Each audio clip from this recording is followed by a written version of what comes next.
Olá, que a graça e a paz de Jesus possa inundar seu coração. Quero começar esse vídeo pedindo para você se inscrever no canal, ativar o sininho, compartilhar esse vídeo com outras pessoas. Bem, o título chamou a sua atenção, acredito eu, por isso você clicou aí para saber um pouquinho sobre esse assunto bastante interessante, delicado e não muito usual na igreja. O sexo, ele é uma obrigação no casamento. E eu coloquei obrigação entre aspas, porque de fato isso é, além de uma necessidade, deve ser algo normal entre o casal. Bem, o óbvio e evidente é que, independente da religião que a pessoa tem, ou até mesmo se tem uma ausência de religião, quando você casa com alguém, quando nós casamos com alguém, nós assumimos obrigações, responsabilidades. Entre essas obrigações, inclui-se você ser fiel, você respeitar essa pessoa e você, de fato, amar essa pessoa. Literalmente, quando você se casa, você procura ou deve procurar, deve ser seu ideal no casamento, fazer a outra pessoa ainda mais feliz. Pois esse é, de fato, o objetivo final do casamento. É você fazer a outra pessoa ainda mais feliz. A partir do momento em que você se casa, você está dizendo para a sociedade que você vai dedicar seu tempo, sua saúde, seus esforços para a alegria e a satisfação de uma pessoa que não é apenas você. Outra pessoa também será alvo dos seus esforços para trazer alegria, felicidade, satisfação a outra pessoa. Então, logo, todos nós entendemos que temos a obrigação de sermos fiéis, né? Entendemos que temos que ser fiéis financeiramente. E está certo, de fato, nós devemos ser fiéis financeiramente. No relacionamento, devemos exercer e ter a fidelidade financeira. Também nós devemos ser fiéis, não mentindo ao outro. E isso também está certo. É claro que nós não podemos ficar mentindo para o nosso cônjuge. Devemos respeitar o outro, independente se aprovamos ou não o que ele está fazendo. Devemos respeitar a pessoa. Nós precisamos dialogar com a pessoa naquilo que nós não concordamos. Mas a discussão em que gera ofensa, isso não. O casamento não te dá essa abertura para você ser uma pessoa que ofende o seu cônjuge. Por fim, devemos amar. Sim, o amor é um dever. Amar a pessoa, ela tem os seus defeitos, esses defeitos vêm junto, né? Pode-se buscar mudar hábitos, costumes, né?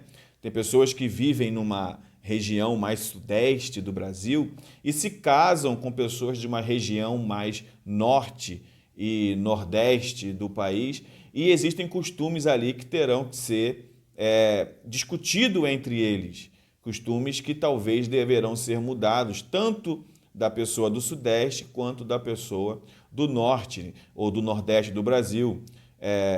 Pensamentos que devem ser mudados, devem ser questionados, deve-se buscar podar alguns costumes, os maus costumes, né? Mas o casamento em si é o ato de você dizer que eu amo esta pessoa e eu decidi viver a minha vida com essa pessoa. O casamento honesto não é o casamento influenciado por familiares, um casamento impulsionado por familiares, um contrato de família. Não, eu estou falando de um casamento honesto, onde duas pessoas decidem realmente que querem viver juntos. Quando isso acontece, esse é um relato à sociedade que nós nos amamos e decidimos viver a nossa vida juntos. Quando você se casa, você está certo e você sabe que deve cumprir tudo isso: respeitar, amar, ser fiel, enfim. Você sabe que tudo isso você tem que fazer. E detalhe, não há nenhum tipo de questionamento em relação a isso, né? Realmente eu tenho que ser assim, eu tenho que amar, respeitar, ser fiel.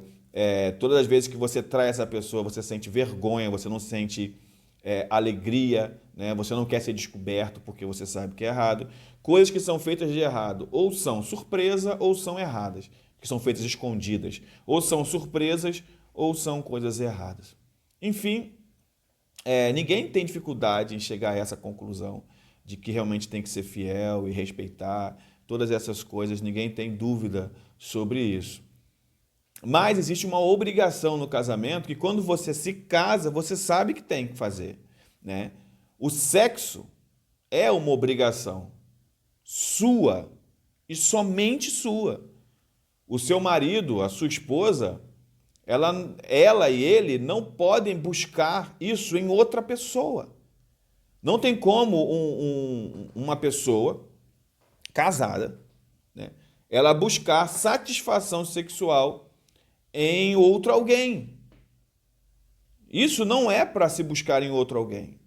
Isso é para se buscar no seu esposo, na sua esposa, no seu marido, na sua mulher, né? E é aí que você tem que buscar o prazer sexual. Então, imagine se essa pessoa buscar em outro alguém. Quais são os pecados que essa pessoa comete? Bem, primeiramente, ela está pecando contra o próprio Deus, descumprindo a ordem do próprio Deus, em que ele junta homem e mulher, e não homens e mulher, ou mulheres e homem. Não, ele junta homem e mulher. Esse é o mandamento, é a maneira como ele decidiu que as coisas deveriam acontecer. Então, existe uma obrigatoriedade porque só você consegue fazer isso. Não tem uma outra pessoa que vai fazer isso por você. Bem, o primeiro pecado é contra Deus, né? Porque eu estou desobedecendo a Deus.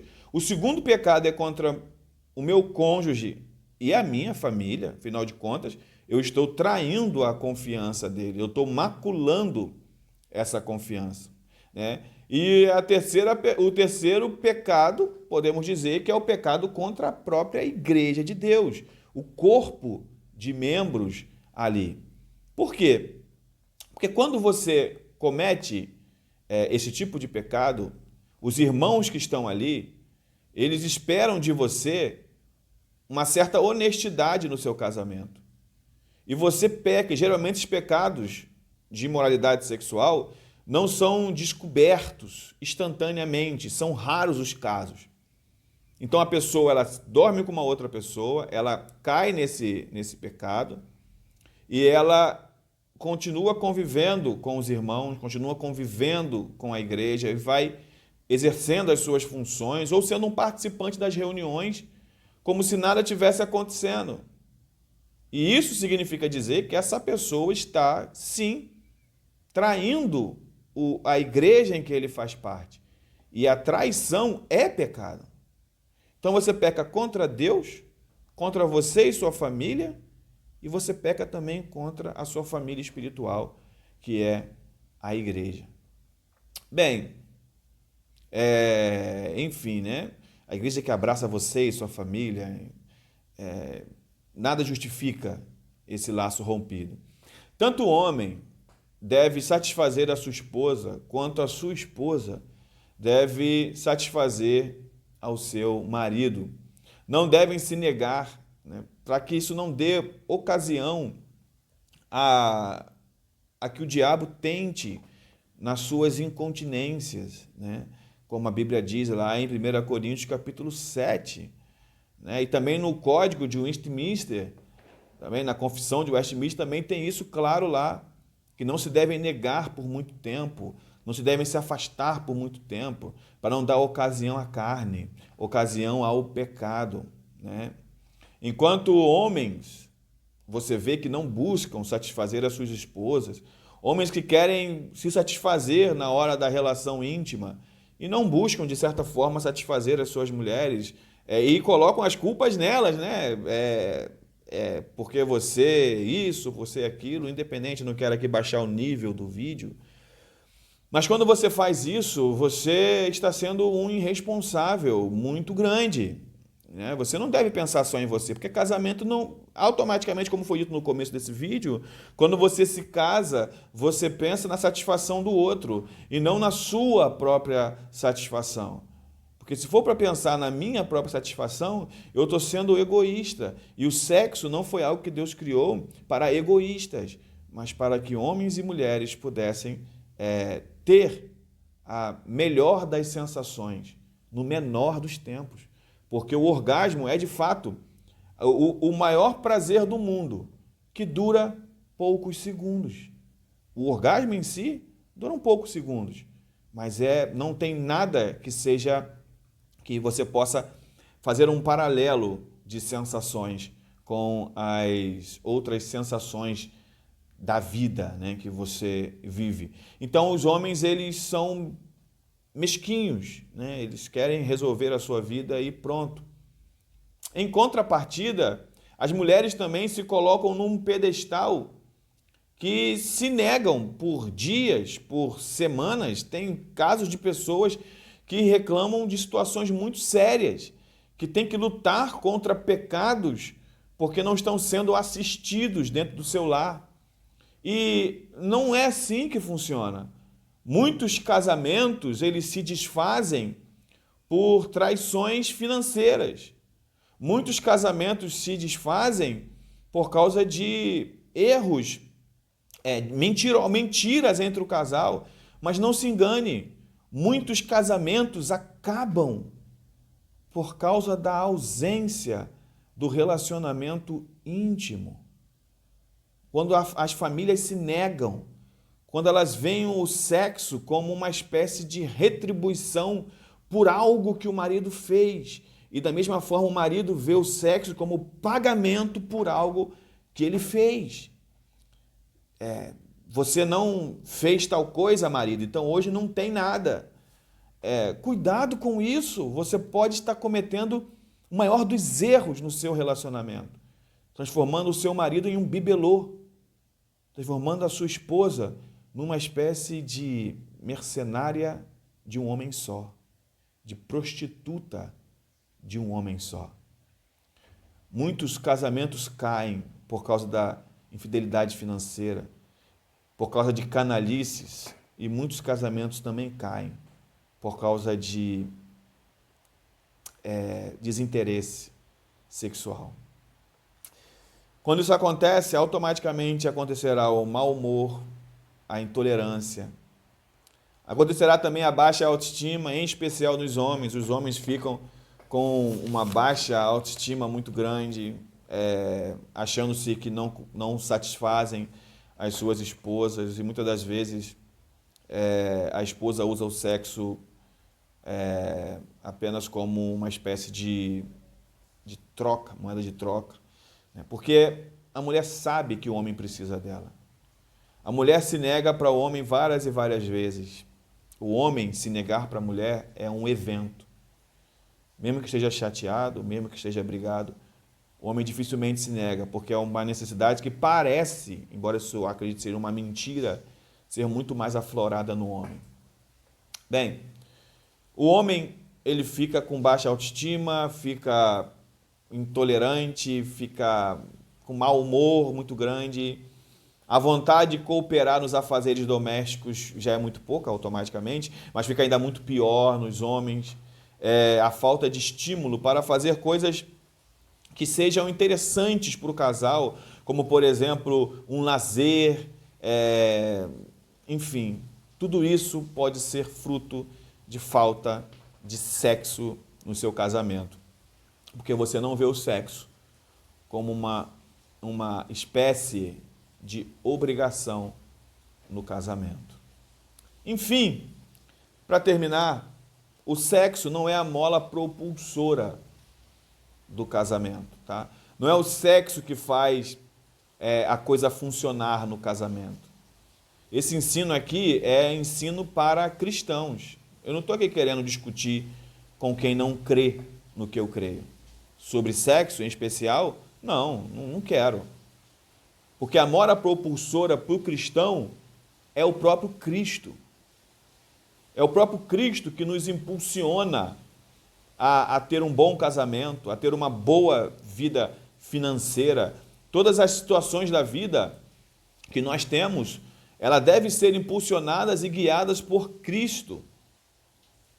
E falando isso, eu quero dizer para você que se o seu casamento for guiado por Cristo, você vai saber como lidar nas mais diversas situações. E o sexo não será um problema para você, porque o sexo é algo que Deus abençoou. E Deus quer que você se relacione sexualmente com seu marido, com sua esposa. Deus quer que vocês tenham uma vida saudável nessa área. Deus quer que vocês caminhem juntos nessa área, satisfazendo uns aos outros. Porque não foi o diabo que criou o sexo. Foi Deus quem criou o sexo. E tudo que Deus criou deve ser de fato utilizado, feito com frequência, o máximo de vezes possíveis que você puder fazer. Tudo isso com ordem e com decência, levando em consideração a vida do outro, o bem-estar do outro. Então, por favor, pare de ficar inventando histórias, pare de ficar dificultando as coisas para vocês. Seja um homem em que a sua esposa queira dormir com você e ter noites de amor com você. E seja uma mulher em que o seu esposo tenha satisfação em dizer: essa é a minha esposa, eu não preciso de nada além dela. Sei que esse vídeo é um pouco delicado, espero que você tenha visto até o final. Fique com Deus, um grande abraço. Deus possa abençoar você. Amém. Um grande abraço.